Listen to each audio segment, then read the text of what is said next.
नमस्कार मित्रांनो.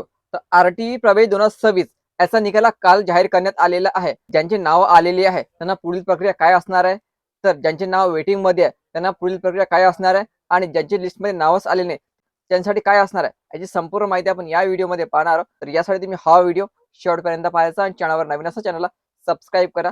आरटीई प्रवेश 2026 याचा निकाल जो हा काल जाहीर करण्यात आलेला असून आता ज्यांचे नाव आलेले आहे त्यांनी अगोदर काय करावं लागेल हे बघून घ्या. बघा, जर तुमच्या मुलाचं नाव यादीमध्ये आलेलं असेल तर तुम्हाला काय करावं लागेल, 20 एप्रिलपर्यंत आपले प्रवेश निश्चित करून घ्यावा लागेल.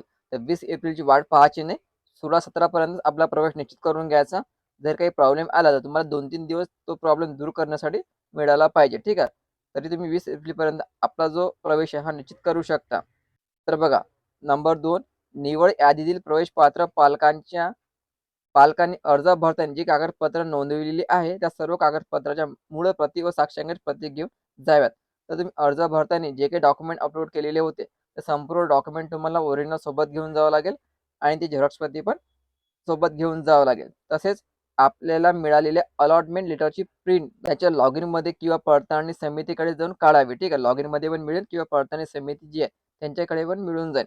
पालकांनी आपल्याबरोबर आरटीई पोर्टलवर असलेली हमीपत्राची प्रिंट देखील सोबत घेऊन जायची, ठीक आहे. तुम्ही ऑनलाईन अर्जाला जो भरलेला आहे तो सोबत घेऊन जायचा आणि जे काही हमीपत्र तुम्ही अपलोड केलेलं होतं ते पण तुम्हाला सोबत घेऊन जावं लागणार आहे. ज्या मुलांचा नंबर लागलेला आहे त्यांना SMS पण तर पाठवलेलं आहे, तरी पण तुम्ही अर्जाची स्थिती पण चेक करून घ्यायची, ठीक आहे. SMS तर येणारच तुम्हाला. SMS नाही आला तरी आपली अर्ज स्थिती चेक करून घ्यायची, अर्ज क्रमांक टाकून, ठीक आहे. ॲडमिट कार्ड काढण्यासाठी पालकांनी लॉग इन करू नये. पोर्टलवर दिलेल्या अर्ज स्थिती या टॅबचा वापर करावा, ठीक आहे. ॲडमिट कार्ड आहे ते तुम्हाला अर्ज स्थिती यावर क्लिक करून पण डाउनलोड करता येणार, ठीक आहे. अर्ज स्थिती यावर क्लिक करायचं आणि आपला ॲप्लिकेशन नंबर टाकायचा. जर नंबर लागला तुम्हाला डाउनलोडचा ऑप्शन मिळून जाईल. त्या ठिकाणाहून तुम्ही ॲडमिट कार्ड डाउनलोड करू शकता. ज्या विद्यार्थ्यांचे नाव प्रतीक्षा यादीमध्ये लागलेले आहे त्यांच्यासाठी बघा, प्रतीक्षा यादीतील विद्यार्थ्यांनी अर्ज स्थिती या टॅबवर आपला अर्ज क्रमांक लिहून प्रतीक्षा यादीतील आपला नंबर पाहावा, ठीक आहे. तुमचा जो नंबर आहे तो तुम्ही चेक करू शकता अर्जाची स्थिती या टॅबवर क्लिक करून, ठीक आहे. आपण कालच्या व्हिडिओमध्ये पाहिलेलंच आहे.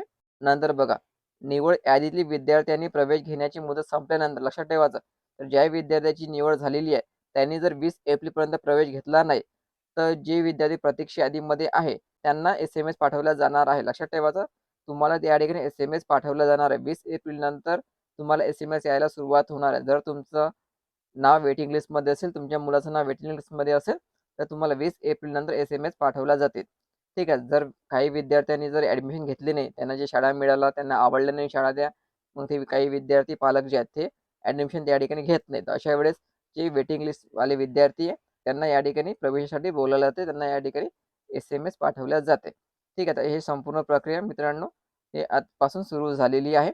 तर तुमच्या मुलाचं नाव वेटिंग लिस्टमध्ये असेल तुम्हाला 20 एप्रिलपर्यंत वाट पाहणे गरजेचं राहणार आहे. 20 एप्रिल नंतर तुम्हाला SMS या ठिकाणी पाठवल्या जाणार आहे. ज्या मुलांची नावं सिलेक्शन लिस्ट आणि वेटिंग लिस्टमध्ये आली नाही त्यांना दुसरी आणि तिसरी लिस्ट लागायची वाट पाहणे गरजेचं राहणार आहे. जोपर्यंत सिलेक्शन लिस्ट आणि वेटिंग लिस्ट प्रक्रिया पूर्ण होत नाही तोपर्यंत दुसरी यादी या ठिकाणी जाहीर केल्या जाणार नाही. दुसरी यादी हे 25 एप्रिलपर्यंत लागू शकते.